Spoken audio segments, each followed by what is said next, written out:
영월 장릉 단종의 무덤입니다. 1457년 음력 10월 강물에 버려진 시신을 밤에 거둔 사람이 있었습니다. 어흥도 한방 눈 속에서 노루가 달아난 자리, 맨 땅이 드러난 곳에 묻었습니다. 240년 뒤에 왕릉이 되었습니다. 같은 날 죽은 사람이 한 명 더 있었습니다. 단종의 숙부, 세종의 6째 아들, 금성대군 이유. 한 사람은 영월에서, 한 사람은 안동에서. 125리, 하루면 닿는 거리였거든요. 이 사람의 무덤은 어디에 있을까요? 569년째 아무도 모릅니다. 단종에게는 시신을 거두러 온 사람이 있었습니다. 금성대군에게는 아무도 오지 않았거든요. 올 수 있는 사람이 먼저 죽었기 때문입니다. 1426년 한성, 세종과 소원왕후 사이에서 6째 아들이 태어났습니다. 금성대군 이유. 양육은 태종의 후궁 의빈 권씨에게 맡겨졌거든요. 궁안이 아니라 궁박, 후궁의 손에서 자란 왕자였습니다. 1433년 7살에 대군으로 봉해졌습니다. 3년 뒤 형 광평대군과 함께 성균관에 들어갔거든요. 세종의 적자가 8개였는데 성균관에 나란히 다닌 형제는 이 둘뿐이었습니다. 같은 해 세종이 역할을 하나 맡겼습니다. 태조의 8째 아들 의안대군 방석, 제1차 왕자에 난 때 죽은 왕자거든요. 그 제사를 11살짜리에게 넘긴 겁니다. 1437년에는 참찬 최사강의 딸과 혼인했습니다. 죽은 왕자의 제사, 그리고 혼인. 세종이 이 아들에게 준 첫 번째와 두 번째 역할이었습니다. 1440년 금성대군이 창진에 걸렸습니다. 14살, 온몸에 붉은 반점이 번지고 고열이 꺾이지 않았거든요. 세종은 내일을 보내는 것으로 끝내지 않았습니다. 영추문을 열어두고 밤낮으로 병세를 물었습니다. 병이 낫자 치료에 참여한 환관, 의원, 궁인 전원에게 상을 내렸습니다. 이름 하나하나가 실록에 기록되어 있거든요. 18아들 가운데 이런 기록은 없었습니다. 세종은 병이 깊어질 때마다 이 아들의 집에 머물렀습니다. 1444년, 1445년, 그리고 1449년 금성대군의 사저에서 정양했거든요. 1449년에는 2달을 지냈습니다. 왕이 아들의 집에 묻혀 지낸 겁니다. 세종과 세자 문종이 궁을 함께 비울 때가 있었습니다. 온천행이나 강무 때였거든요. 그때마다 새손 홍의를 금성대군에게 맡기고 떠났습니다. 훗날의 단종, 어린 새손이 숙부의 집에서 잠들었을 겁니다. 1450년 세종이 죽었습니다. 문종이 왕위를 이었지만 몸이 성하지 않았거든요. 등에 난 종기가 낫질 않았습니다. 세종은 알고 있었던 걸까요?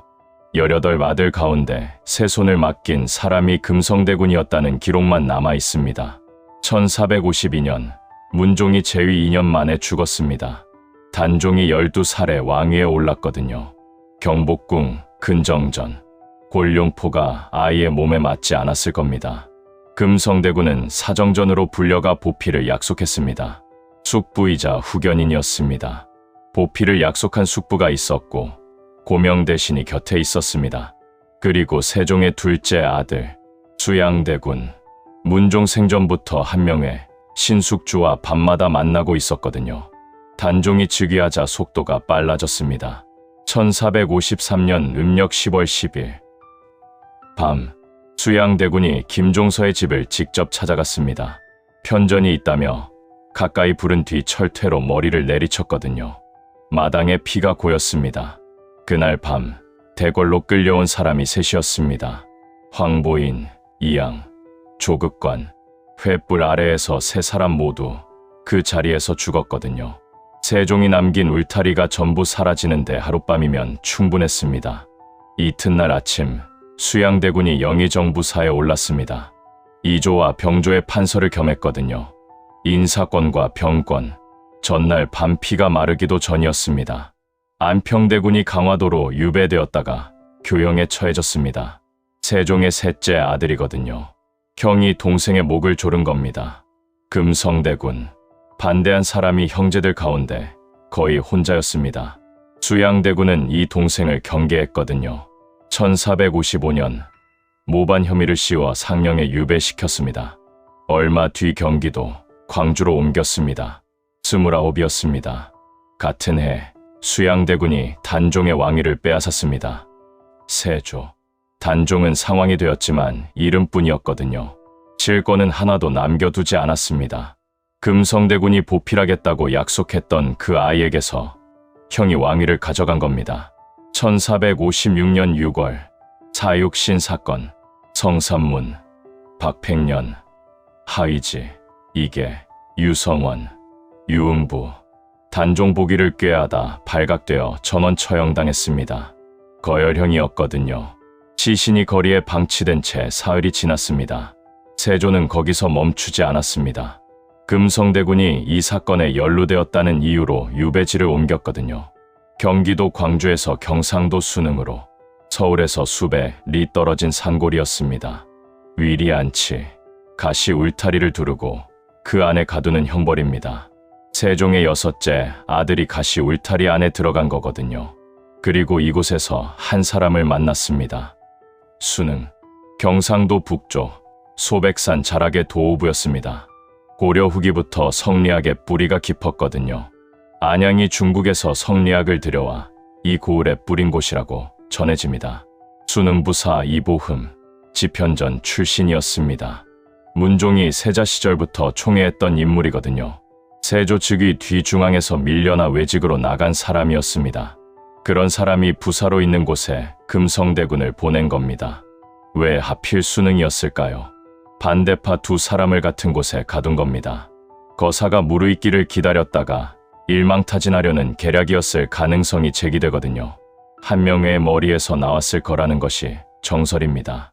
유배 온 죄인과 그 죄인을 감시해야 할 수령이 마주 앉았습니다. 둘 다 세종의 시대를 살았던 사람이었거든요.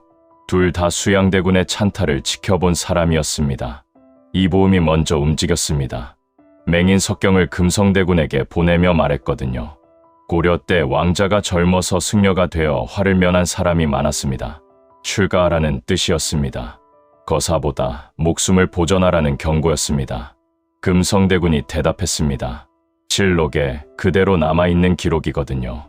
내가 계양군의 연고로 죄를 얻고 왔는데 근래에는 위문하지도 않으니 일이 헤아리기 어렵다. 너도 또한 두려워할 만하다. 경고를 되돌려준 겁니다. 그 사이에 상황이 바뀌었습니다. 1457년 6월 단종의 장인 송현수가 영모 조작으로 교영에 처해졌거든요. 단종은 노상군으로 강봉되어 영월로 유배되었습니다. 17, 순흥에서 영월까지 125리, 하루면 갈 수 있는 거리였습니다. 금성대군이 이보음을 불러 좌우를 물리쳤습니다. 실록에 남아있거든요. 주욕신사, 군주가 욕을 당하면 신하는 죽어야 한다.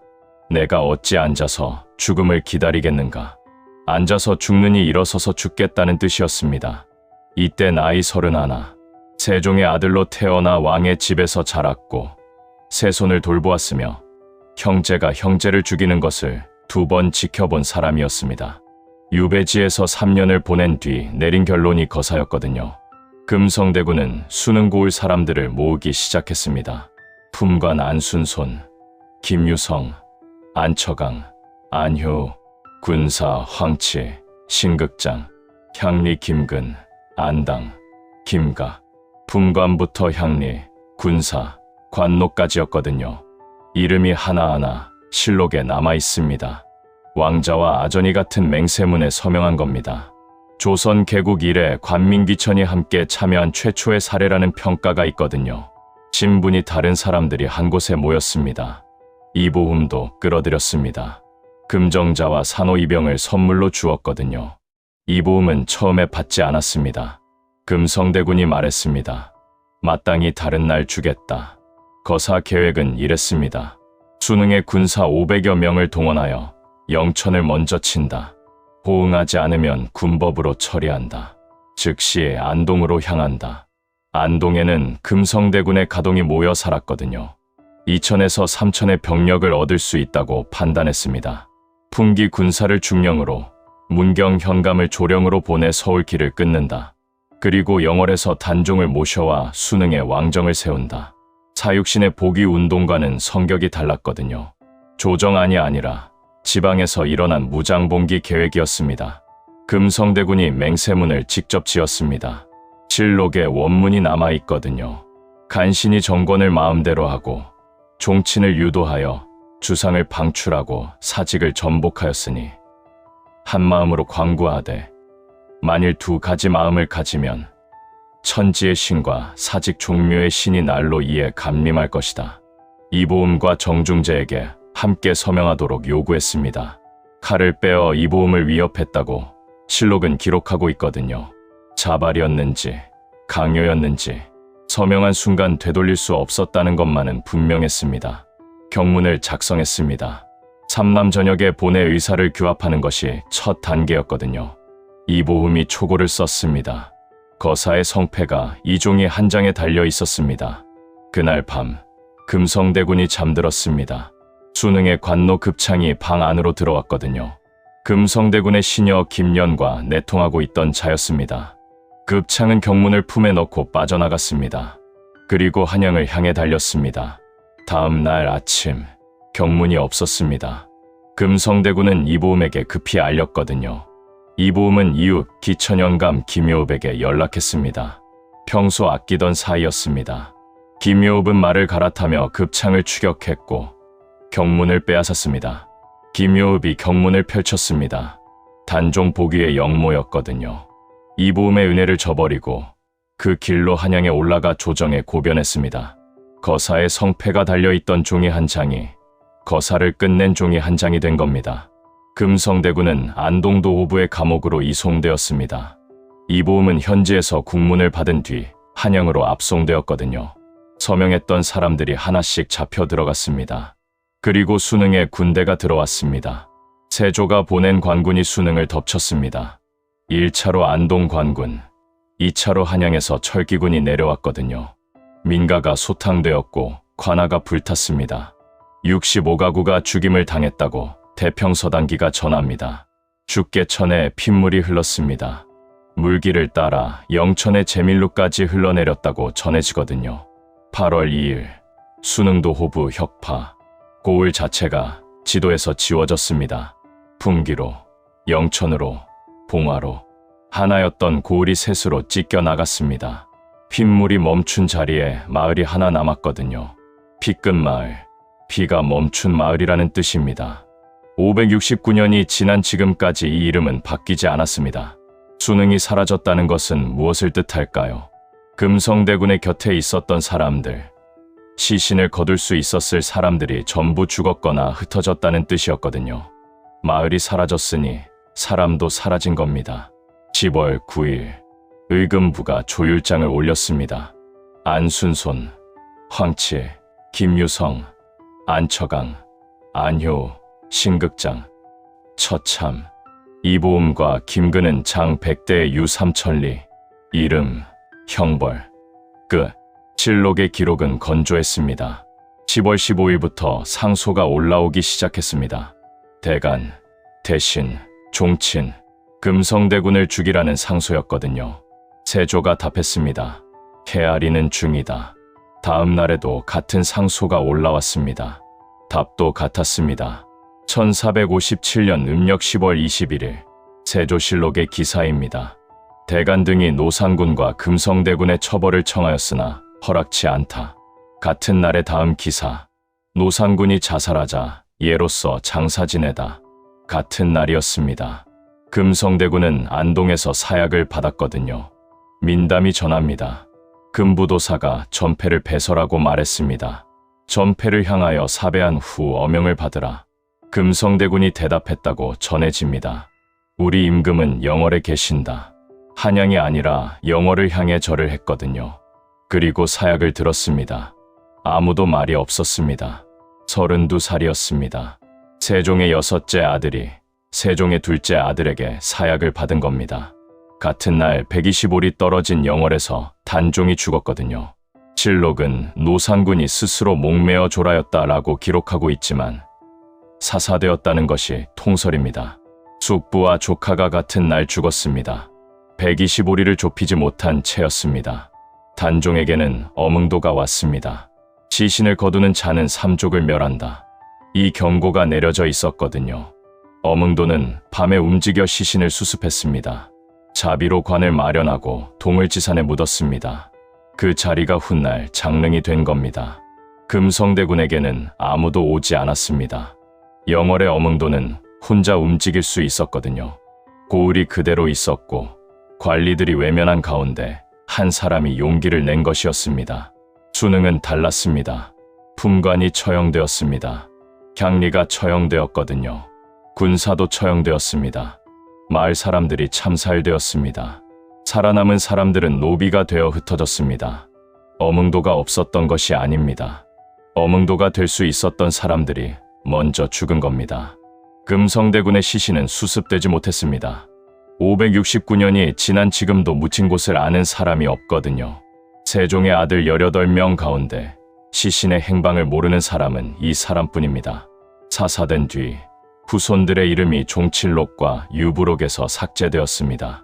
아들 이맹하는 화원군 자귀를 박탈당했거든요.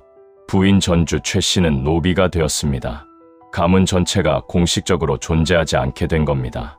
두 아들 이맹한과 이동은 각각 화원군과 함원군으로 봉해져 있었습니다. 자귀 박탈 뒤 자녀들은 관노비로 전락했거든요. 손자 세대까지 노비 신분이 이어졌습니다. 왕의 손자가 노비가 된 겁니다. 1458년 7월 성주 월왕 선석산에 있던 금성대군의 태실이 철거되었습니다. 단종의 태실도 함께였거든요.